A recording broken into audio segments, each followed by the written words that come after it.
We'll discuss race and how it plays a factor, and how we didn't even talk about this topic because we were afraid. A Black Executive Perspective. Welcome to a Black Executive Perspective podcast, safe space where we discuss all matters regarding race, culture, and those uncomfortable topics people tend to avoid. I'm your host, Tony Tidbit. And I'm your co-host, Chris P. Reed. And we're here live to tackle the raw, the real, the often uncomfortable truths shaping our world. No fluff, no filters, just bold conversation on issues that matter. From power to politics, to culture, corporate America, we're breaking it all down without holding back anything. So let's get into it today. Buddy, let's jump into it, man. So what do you want? What do you want? Number one, it's good to see you. I just got back from the vineyard over the weekend. It was great. It was good to spend a couple of days with you and share some of the just some of the pictures and people from the vineyard has been fantastic. So you know how it is when you come back from vacation, you have so many things you got to catch up on because the world keeps turning. And to be fair, we could be talking about a ton of different things that happened just in the last couple of days. But, you want to talk about, which I agree with, you want to talk about the peak Hegseth thing. So why don't you kick it off, my brother? Yeah, so it's interesting to me as a historian or a person who has a degree in history, when these things happen and I feel like it's being attacked. One of the primary reasons I went to school and got a degree in history, not only because I had a good memory, was because I figured I never had to go back to school again, right? Like once you learn it, you've learned it theoretically, right? But nowadays, Tony, it's not so much. They are trying to rewrite this shit like it's going out of style. Well, let everybody know what Hegseth, who is the Secretary of Defense, here in the United States.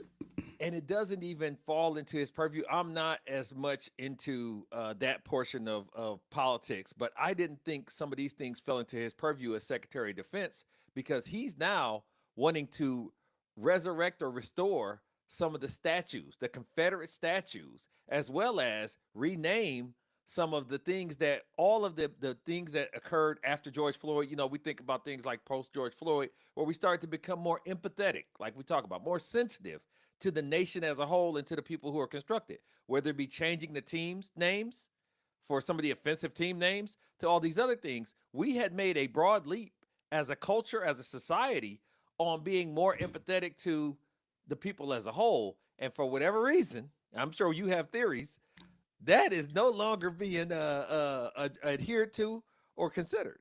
Well, it goes into their playbook, right? So just to be clear here, so just everybody's clear, Hegseth is reestablishing two statues in the D.C. area, Confederate statues that were taken down, and he's bringing them back up. And to your point, it's amazing. Like, why is he, who not only who asked of it, but, is this part of your jurisdiction? I don't know, but net. And so to your point, back in, post George Floyd, I thought we all had a reckoning. We recognized, which we should have recognized. And we're going to dive into this today because I know some people are like, what are they talking about? Statues? You kidding me? Blah, blah, blah, blah, blah. But no. This is real serious stuff, right? But after the George Floyd murder, there was a reckoning conversation about these Confederate statues, and how, they're like terror, okay? They promote a false narrative. They were put up on purpose for a reason to continue terror, right? And here's the other thing, though, too. When you hear about Make America Great Again, right? This right here is where this is the era where they're actually, this is how I see it. I put it that way.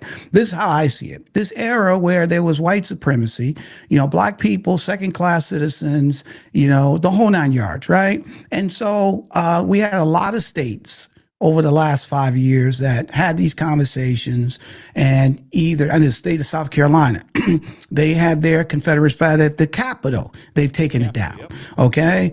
They've taken down a lot of statues because they want it to be an inclusive environment for everyone, recognizing that these statues are symbols of hate. And that's just, I don't care what you say, they are what they are, right? Second, they lost the war. Okay, so Lost.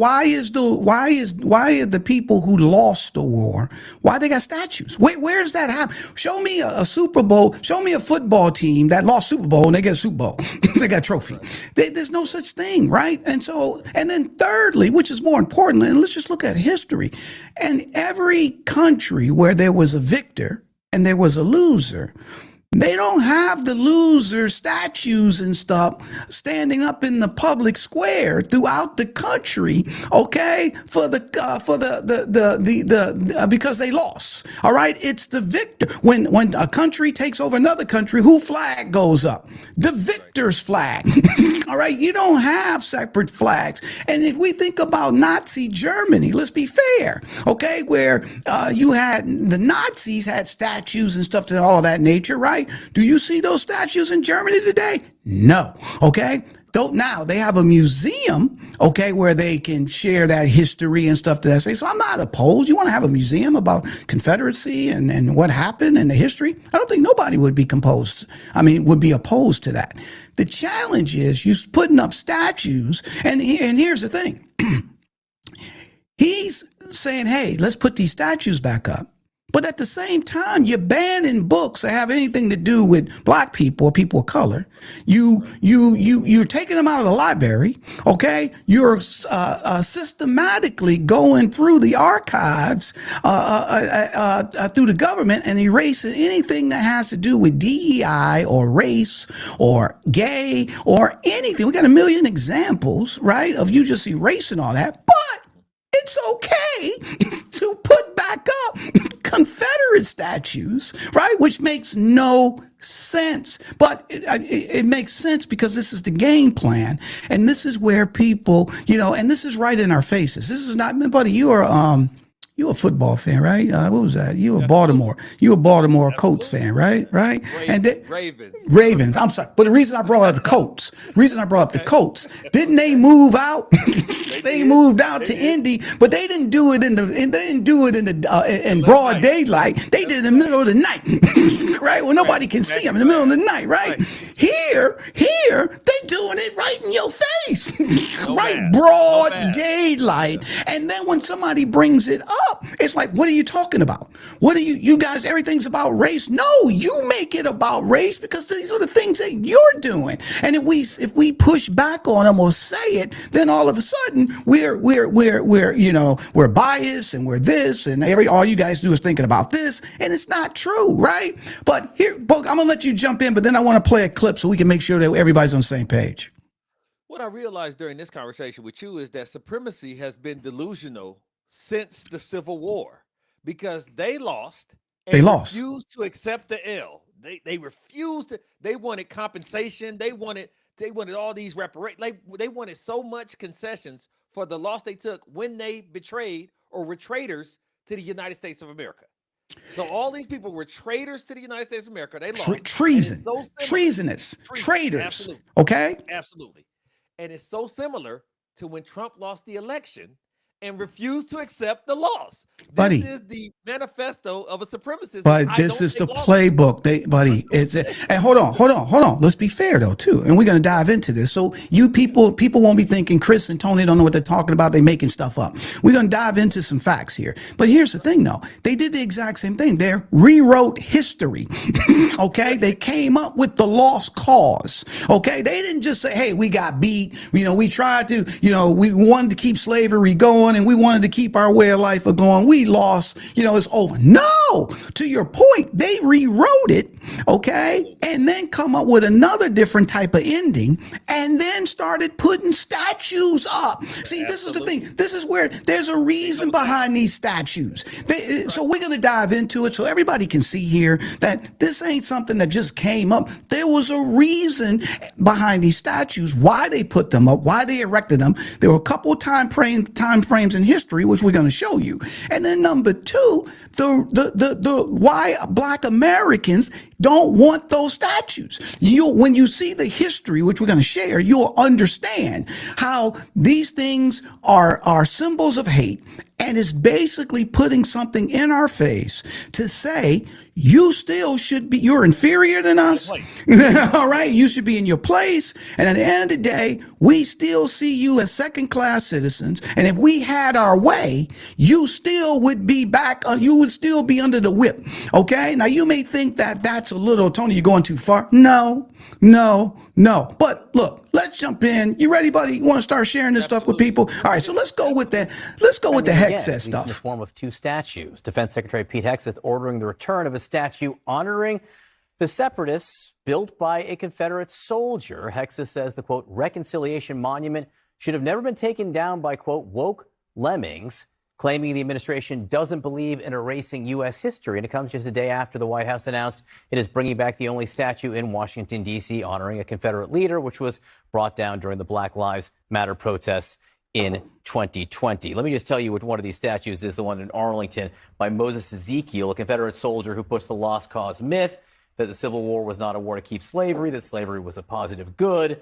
Anyway, what do we think about the return of these statues? John, a statue is celebratory, it's praise. If we want to preserve history, we have history books and we have museums. I'm America first. I support Americans first. And as a Black American, no understanding the history that Black Americans built this country against their will. And before we even get to reparations, didn't even get so much as a thank you. The Confederates were traitors and they lost. We should not be building monuments to nor supporting the losers. I'm interested in what you guys think. Yeah, me too. I want to know why you guys support a party that wants to elevate the lost cause of traitors. Wait. You just put words in our mouth. I'm I live in Alexandria, Virginia. We have a street named for Roger Taney, who wrote the Dred Scott decision, one of the 2 or 3 most despicable decisions in the history of the Supreme Court. He should not be honored with a street. It was a street that was named, that was picked during the height of segregation. It was not, he has nothing to do with the city. That should be gone. But we have a process by which you get a statue in Washington, D.C.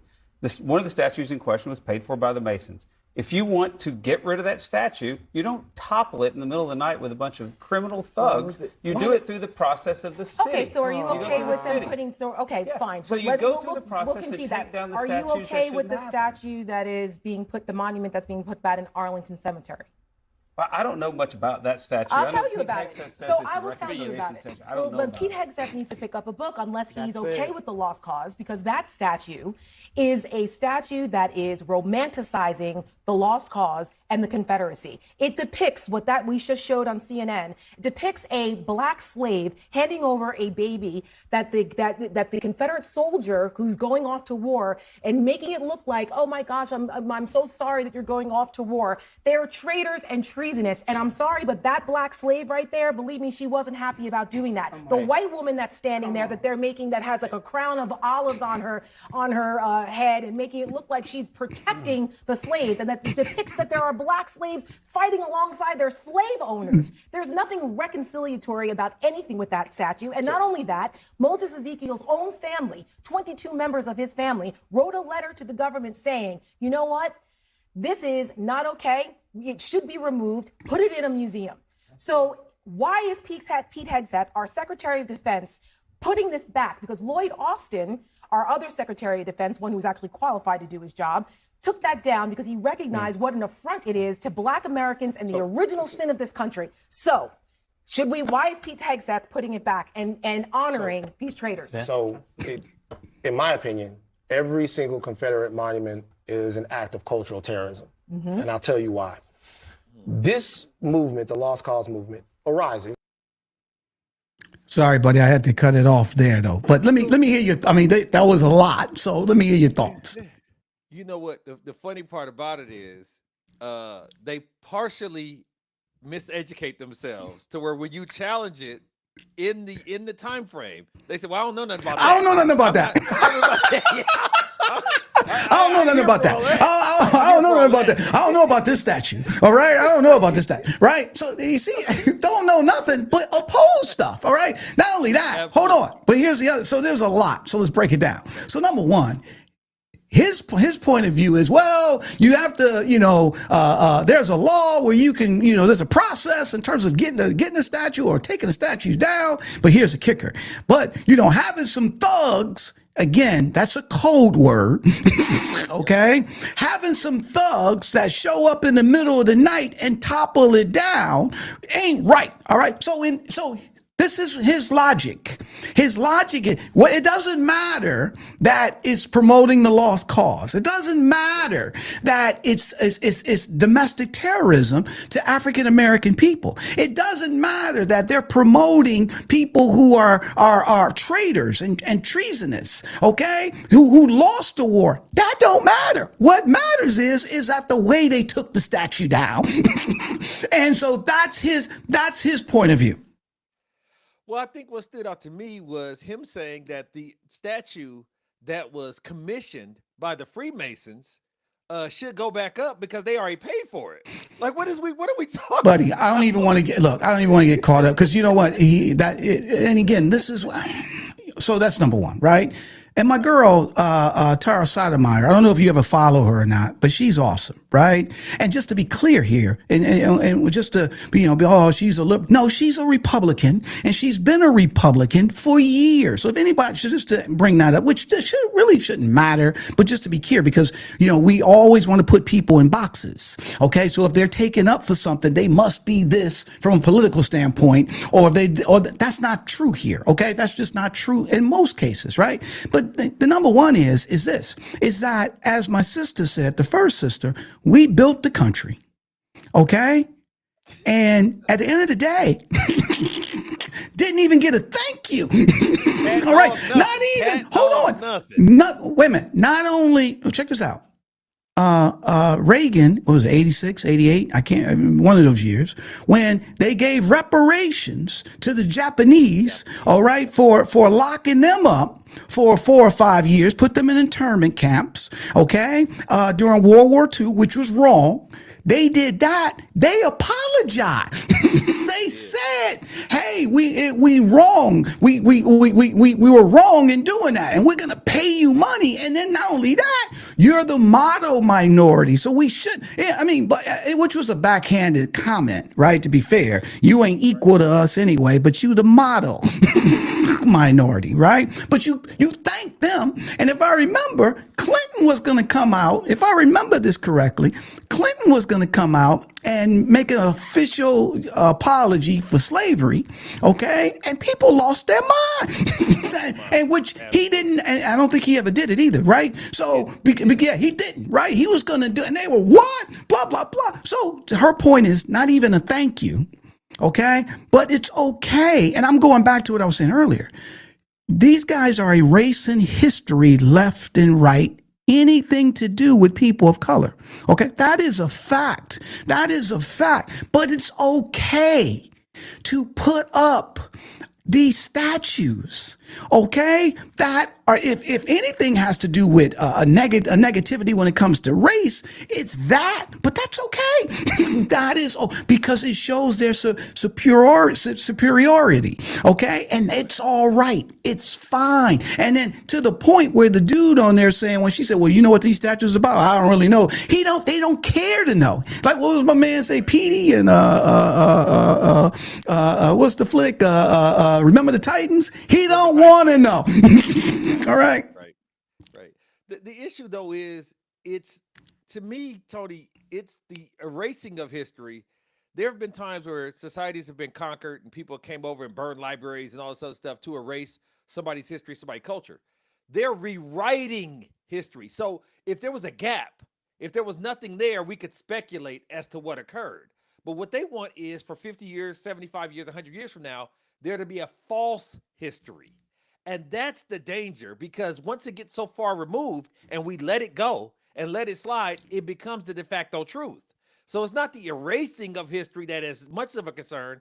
It's the rewriting of history that causes the problem for me. Well, I hear you, buddy. I think both. I get it. If you take over a country and to the victor goes the spoils, right? You want to right? That ain't the case here.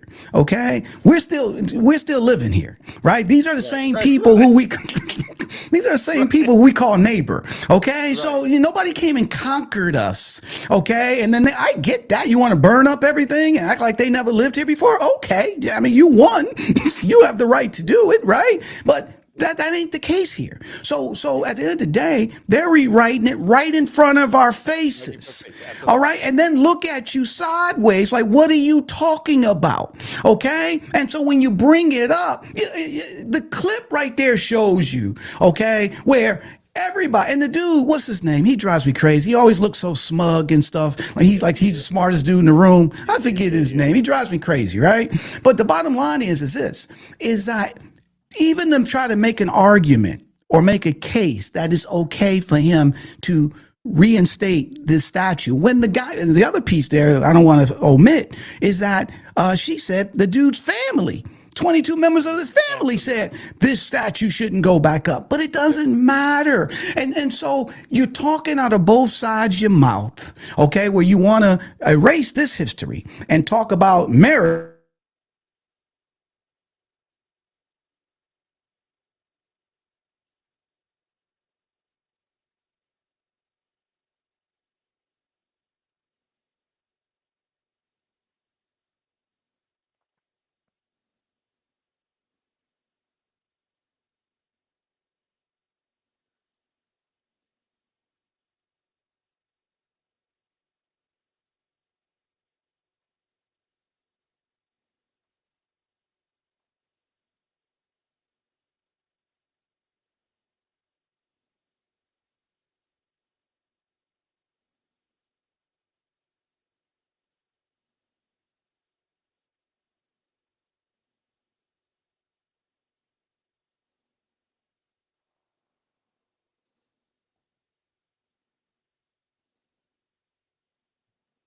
So I think we might have lost him for a second, but he'll jump back on as soon as it's good.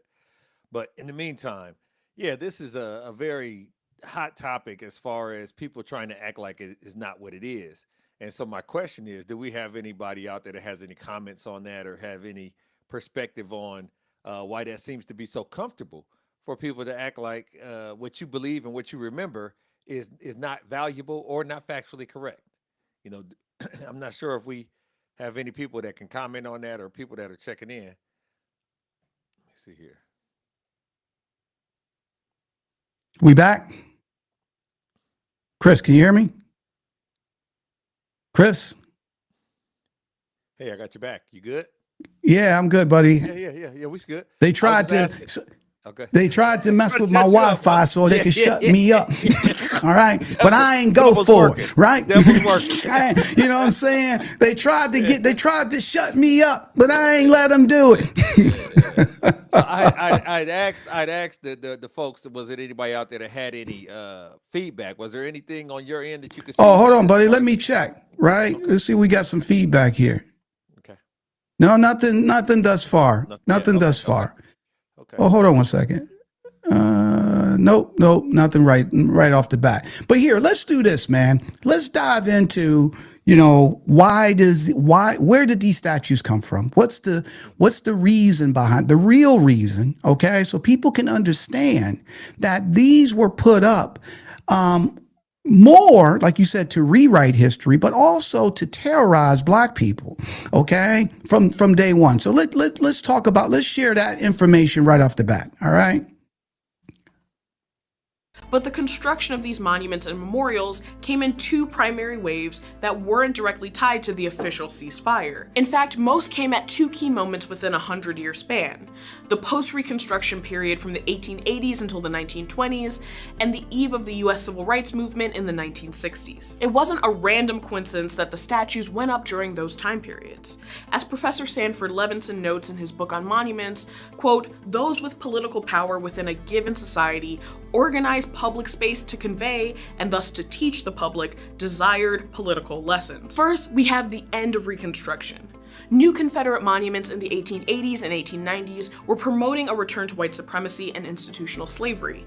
Reconstruction had spanned from roughly the end of the war until the late 1870s. The period did see brief strides for newly emancipated Black citizens, but the end of the era was also marked by an incredibly swift reversal of the tides with the rise of the Ku Klux Klan, resurgent white nationalism, increased violence such as organized lynchings, and reduced rights. During Reconstruction, when Northern officials remained remained in temporary control of the war-ravaged southern states, the symbols and ideology of the Confederacy were removed from public view. But as the period came to a close, northern and southern officials looked to make political concessions, most often at the expense of black citizens. This included most notably the passing of Jim Crow laws. Jim Crow laws were designed to extend the horrors of institutional slavery in southern states under a different name.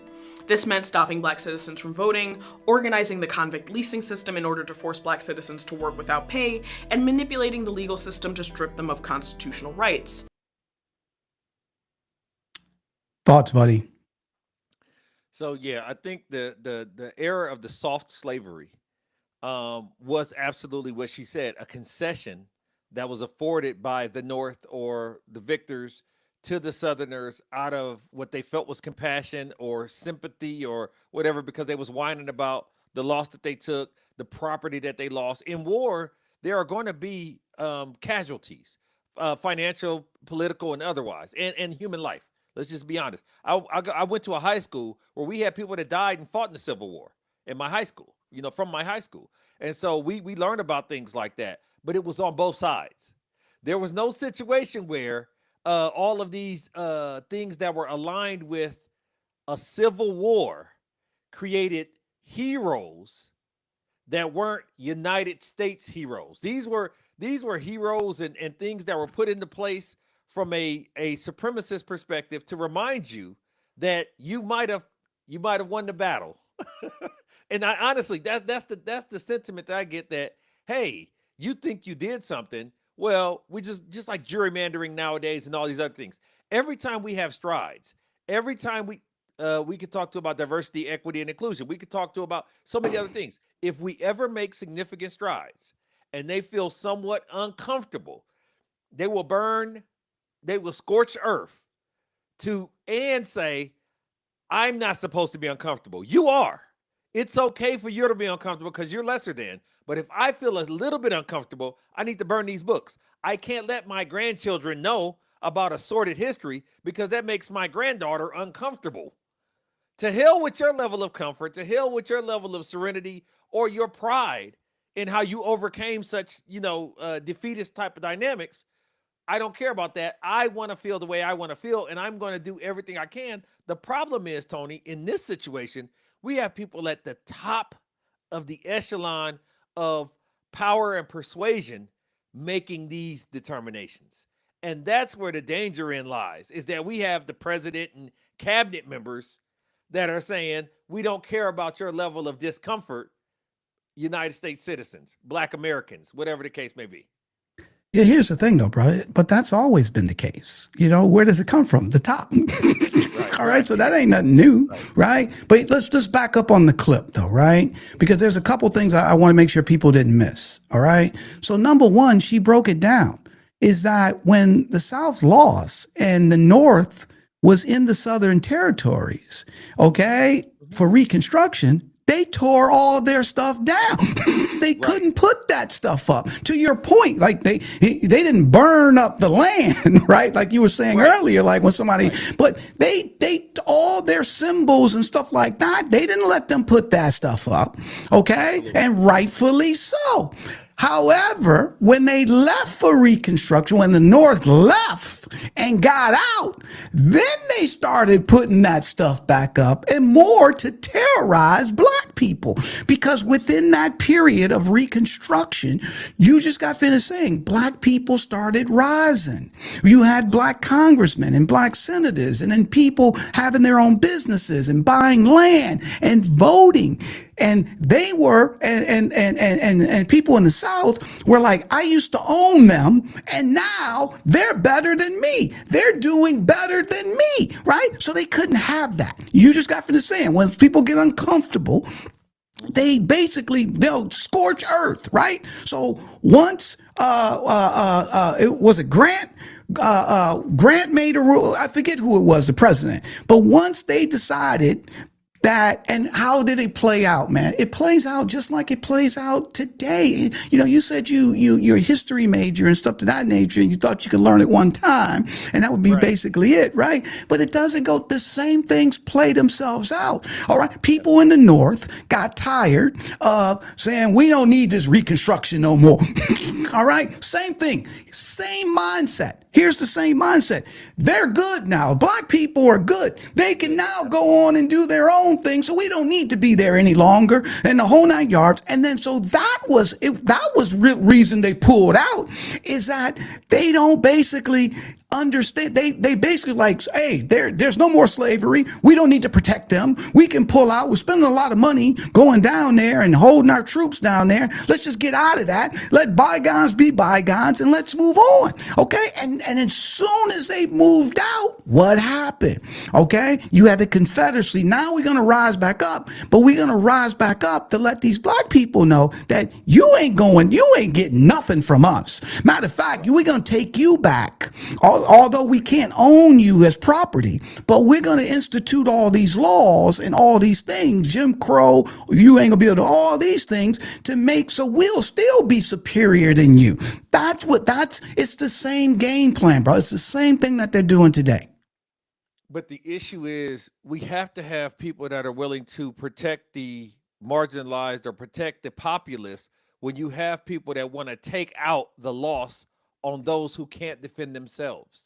So what happened was the South lost, and then they took it out once they got the opportunity, and the North retreated back to the North, or the soldiers like that. They took out their anxiety, their frustration, and their loss on the black folks that was remaining. That they were left unprotected. But what do you think they were gonna do? You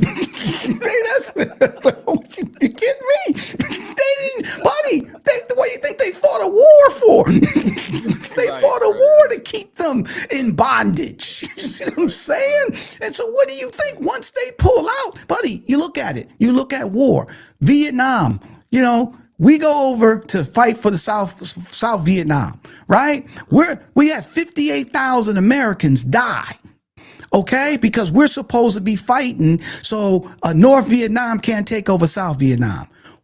And then the people that's there, all right? So what happens when the United States pulls out in 1975? All right, the North take it over anyway. You see what I'm saying? They take it over anyway. So all these people died for nothing. Okay, that's the key. So that's not nothing new. That's the only reason that black people were able to rise, because they had the protection of the North. Okay, and buddy, you just said it. You said it very eloquently just a few minutes ago. When people feel uncomfortable, when they feel like they're not getting ahead, and they see other people who they feel is inferior to them. Okay, that's what this is always about. That it is always, you know, Dr. Nasinga Burden said it flat out. She said it on our show when we did the thing about Wilmington's Lie. She said, when black people start rising, and all you got to do is look at history, you know, all these race riots and stuff. You got Rosewood, you got, you know, Black Wall Street. You can just look at them, and a lot of them had to do with black people in their area was starting to do very well, and the white people in those areas was not. And they couldn't live with that. So what do? They go and burn down the black area, right? Because they don't want them to have anything. All right? Because they can't live with themselves seeing somebody else who they feel is inferior to them doing well. And that's really what it comes down to, man. And so go ahead. Yeah, the tough part about it is it's hard for me to make the emotional jump that civil white Christian folks embrace criminal behavior in order to retain the illusion of superior. Like, these were, once again, Tony, laws were passed and enacted, and people said, be damned the laws. I am going to circumvent, and I understand we're living it now where people in power are saying, I could care less what the Supreme Court says, what the judge orders. No. That level of disregard is the most dangerous type of government or society to live in, when you have people that feel like the rules don't apply to them. Buddy, so Chris, and number one, I'm not disagree on what you're saying, right? You're 100, but bruh, it's been that way from the get-go. Somebody saying they're Christian means nothing. All right, they hanging. You know, we're going to pray to God on Sunday morning. We're doing a hanging Sunday night. All right, we're burning the black dude at the stake. I mean, what are you talking, buddy? That's always when you don't see somebody as human.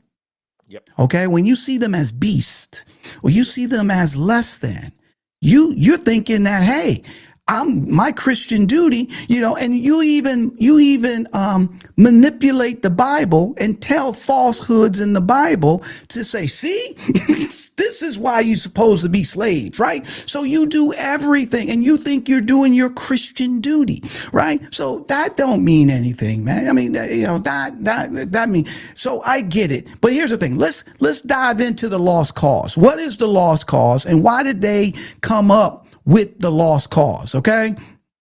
So Confederate monuments were working to promote the, at the time, contemporary ideologies of the state, namely a return to white supremacy and institutional slavery. It also marked an important moment in the history of men who died and fought for the Confederacy and their families, because also around this time, the surviving soldiers and their families were aging. Many had infiltrated public office to continue promoting the official agenda of the Confederacy.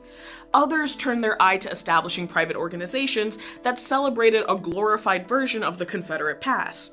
Enter the cult of the lost cause. In the aftermath of the economic devastation of the war, the so-called cult of the lost cause became an outlet for white Confederate supporting Southerners to express a cultural pride in institutional slavery and their lost way of life. A 1999 application made to the National Register of Historic Places notes, "The cult of the lost cause had its roots in the Southern search for justification and the need to find a substitute for victory in the Civil War. In attempting to deal with defeat, Southerners created an image of the war as a great heroic epic. A major theme of the cult of the lost cause was the clash of two civilizations, one inferior to the other. Like tragic heroes, Southerners had waged a noble but doomed struggle to preserve their superior civilization. There was an element of chivalry in the way the South had fought, achieving noteworthy victories against staggering odds. This was the lost cause as the late 19th century saw it, and a whole generation of Southerners set about glorifying and celebrating it." So, buddy, so as you can see here, these guys rewrote it, right? Absolutely. To your point, and they lost. Mm-hmm. Traitors, treasonous. And they wrote it. And then let's go back to what you said a minute ago. You were like, Tony, and this is happening at the highest levels, the president and stuff to that nature. Do you know about the movie? What was it called? Birth of a Nation? Mm-hmm. Okay. What was the movie Birth of a Nation about? Yeah. It was about them taking it back. They was angry and they was taking it back. It was about the lost cause. It was about the lost cause. It was the first everybody think about Jaws being the first blockbuster movie.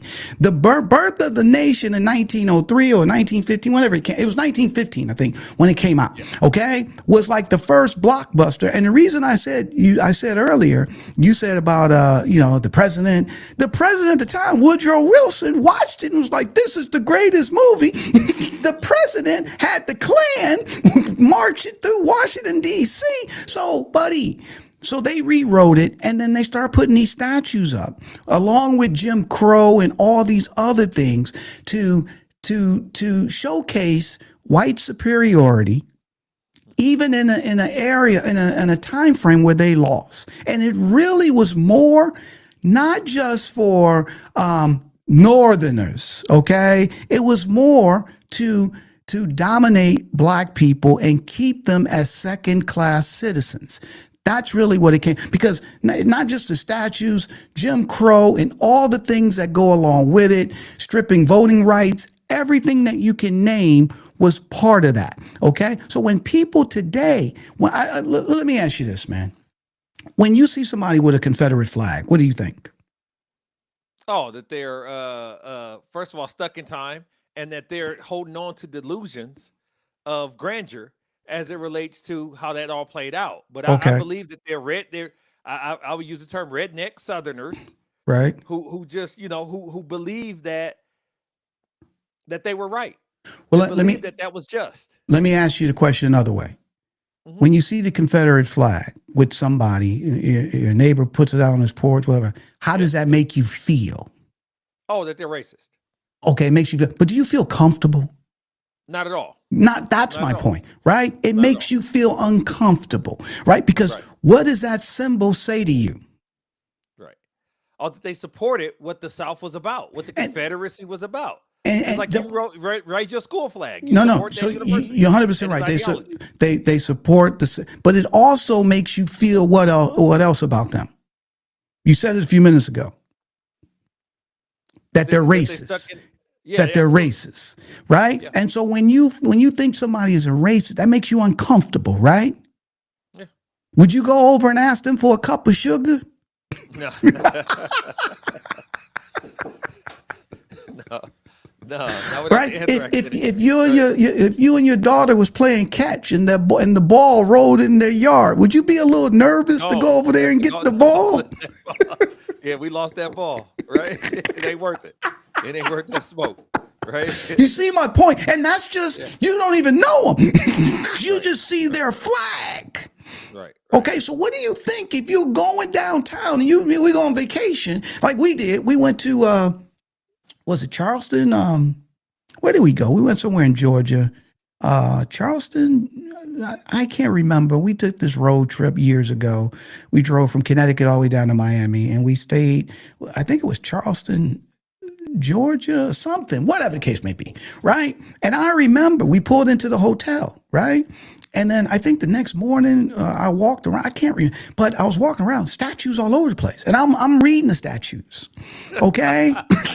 and here's this soldier or this and that, and did that make me feel comfortable being there? No, it didn't.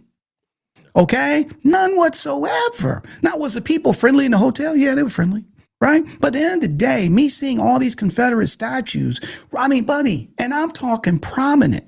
I'm not saying these are little bitty. I'm talking the biggest statues in the park. Right? So they're standing over everything.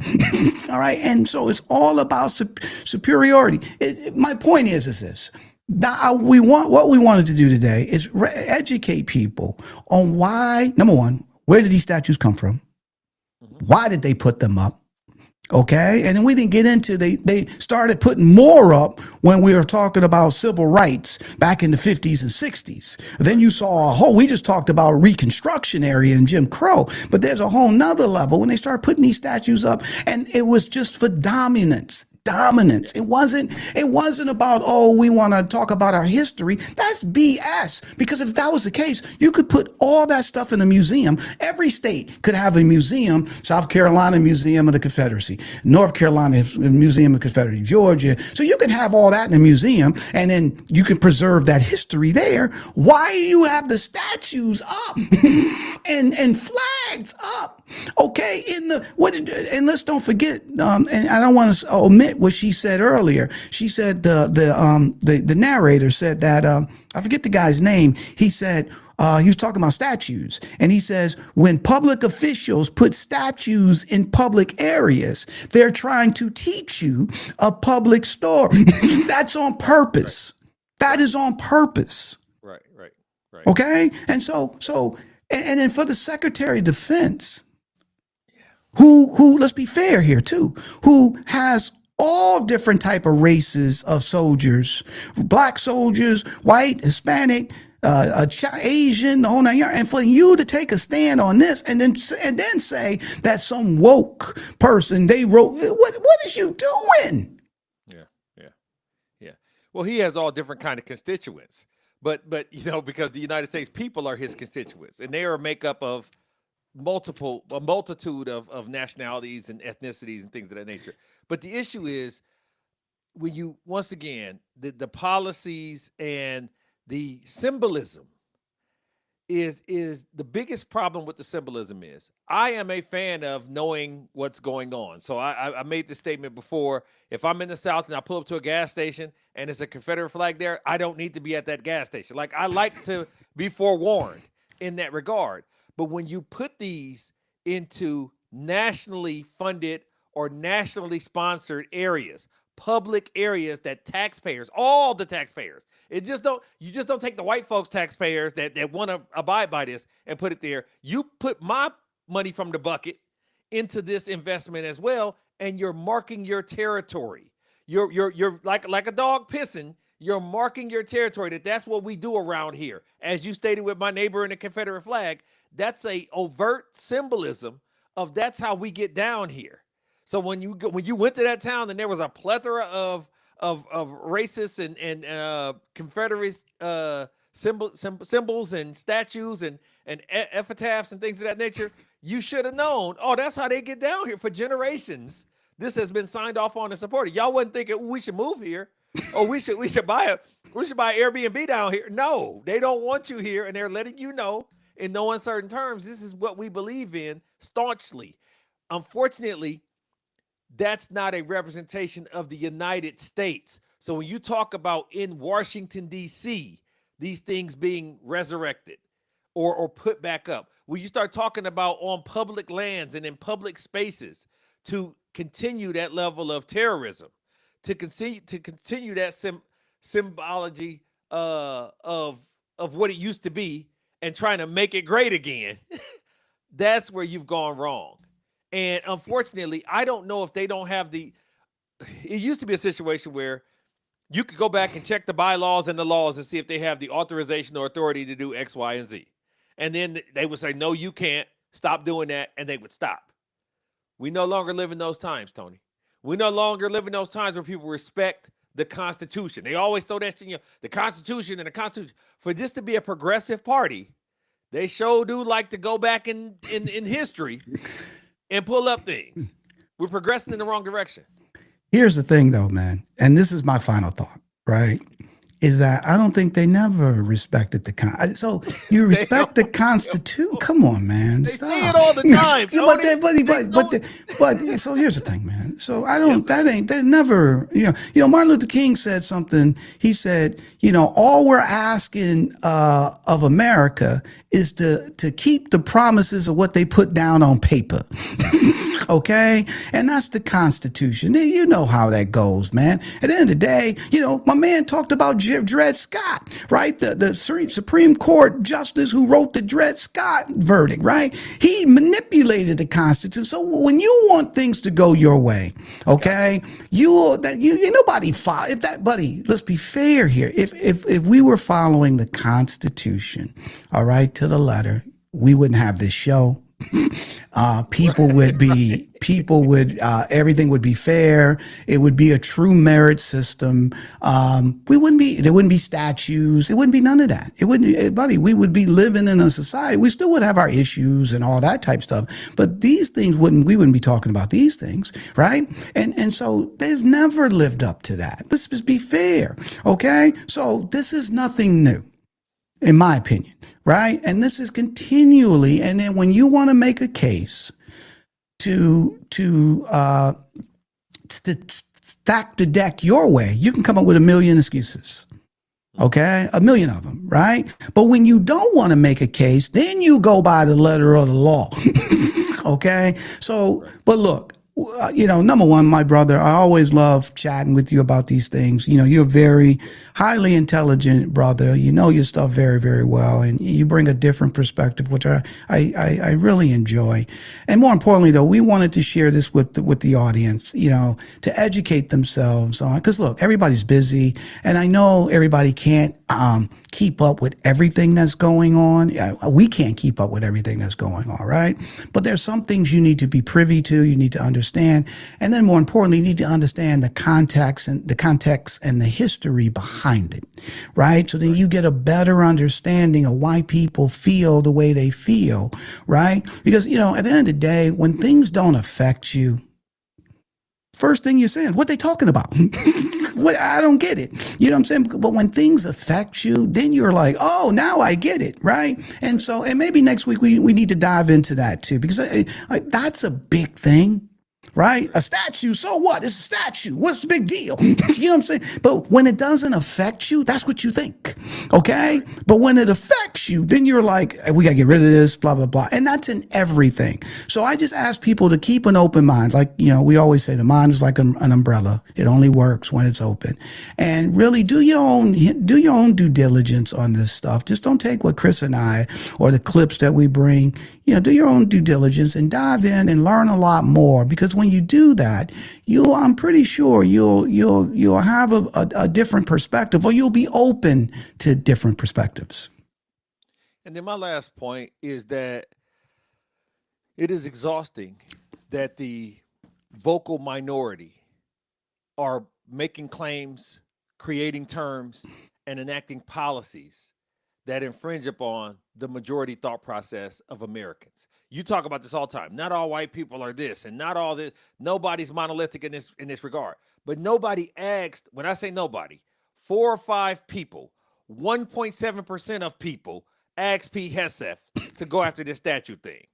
2.4% of people asked Pete Hegseth. Nobody's asking for this, but they're acting like everybody want it. Everybody is big and beautiful, and everybody no. You know, you're not giving me any supportive data to say that the American people wanted this, besides the fact that they voted them in. But a lot of them are coming out openly and saying, I don't want this. I don't want that. I don't. But they're to hell with what the people are saying at this point in time. And that's that authoritarian government. That's the totalitarian type of government, you know, dynamic that's being created, where we have to be mindful. It's this statue now, but it's the chaos and things that they're trying to distract us from. This statue is just a distraction from the Epstein stuff. Like you're making me outraged. You released the Martin Luther King files because the Epstein files don't want to be released. Like you're doing things that you're insulting my intelligence, and you're insulting my understanding of how things are supposed to go, and you're making me feel uncomfortable. How about that? How about that? And it's okay for me to say it. If it's okay for you to say it, it's damn sure okay for me to say it, because we pay the same taxes depending on the bracket, right? So that's all. I want people to stop making it seem like I get 1 vote and they vote counts 3. No, this dude vote don't count 3 times my vote. I'm not 3/5 or none of that. We over that. We not going back there, bro. We not going back there. All right. So just letting them know. I love it, bro. I love it. I love it. Well, we want to thank you guys for watching another live episode of a Black Executive Perspective podcast. We'll be back next week, chatting about something else, maybe the Epstein files, maybe something else, but we'll definitely dive into it. And so listen, we want to make sure that you check out our next episode of Pull Up, Speak Up, where our roundtable dives into, you know, these very provocative topics and these issues. And, you know, you have multiple perspectives, real talk, authentic talk. You know, some people here are watching us. They've been a part of the panel, the roundtable. So don't forget to check out the next Pull Up, Speak Up here on the Black Executive Perspective podcast. Love Pull Up, Speak Up. That's absolutely powerful to get that combination of thoughts and the passions and experiences on one platform. But we also want to make sure you check out Need to Know with Nsinga, where Dr. Nsinga Burton weekly talks about things that are so topical and poignant for this society and for us. And if you talk about having water cooler ammunition, that's exactly what she brings every week. So make sure you tune in to Need to Know with Dr. Nsinga Burton. Don't miss that. Yeah, you definitely don't want to miss Dr. Burton. She's fantastic. And, you know, that's my sister. She's fire, smart, knows her stuff big time, buddy. So I think it's now time for us to do less. Am I right, my brother? Absolutely. Absolutely. We want to remind you to turn into our regular, you know, platform, but also come into the live and bring your comments with you. We would love to have some banter back and forth and allow for you to educate us on nuances that we might not have aspects to. But we always want to remind you that we do this to embrace our call to action, which is LESS. Our goal is to eliminate all forms of discrimination, and to achieve this, we're asking everyone to embrace less, LESS. And the L stands for learn. We want you to educate yourself on racial and cultural nuances and historical dynamics to where it's not able to be whitewashed, you know, beyond your understanding. Absolutely, buddy. And then after you learn, you have the letter E, which stands for empathy. Now, since you become enlightened, now you learn, now you should be more empathetic because now you can put yourself in someone else's shoes. And the first S stands for share. You want to share your insights, enlighten others. This is what we try to do with you all the time. Don't hide it, divide it. Make sure if you know something and you learn something that you share it with those that you care about so they're no longer in the dark.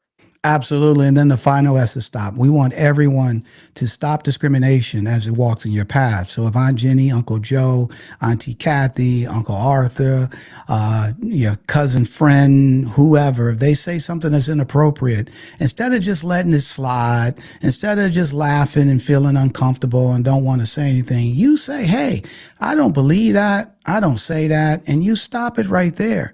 So if everyone can do that, if everyone can take these steps of learn, empathy, share, stop, we all will see a change in the world. And more importantly, we'll be a part of that change because less will become more. So make sure that you tune in, like we talked about, to next week's live episode and to our other episodes that we have on the platform because we enjoy your patronage. Go to the website, sign up for the newsletter, give us review, give us ideas and things that you want to talk about. If it's something topical that you can get to us to talk about on a Tuesday live and you can get on there and give us some stuff too, we may even have an opportunity for you to come on and chop it up with us. Just let us know. Reach out. But subscribe. And where can they find us, Tony? My friend, you can find the Black Executive Perspective podcast right here on YouTube, Apple, Spotify, or wherever you get your podcasts. And don't forget to follow us on our social channels of LinkedIn, X, YouTube, TikTok, Facebook, and Instagram at a Black Exec. For my fabulous co-host down in Dallas, my boy Chris P. Reed, I'm Tony Tidbit. We talked and screamed about it today. We were passionate about it. We're going to keep striving and thriving about it, regardless of the circumstances. We love you, and guess what? We're out.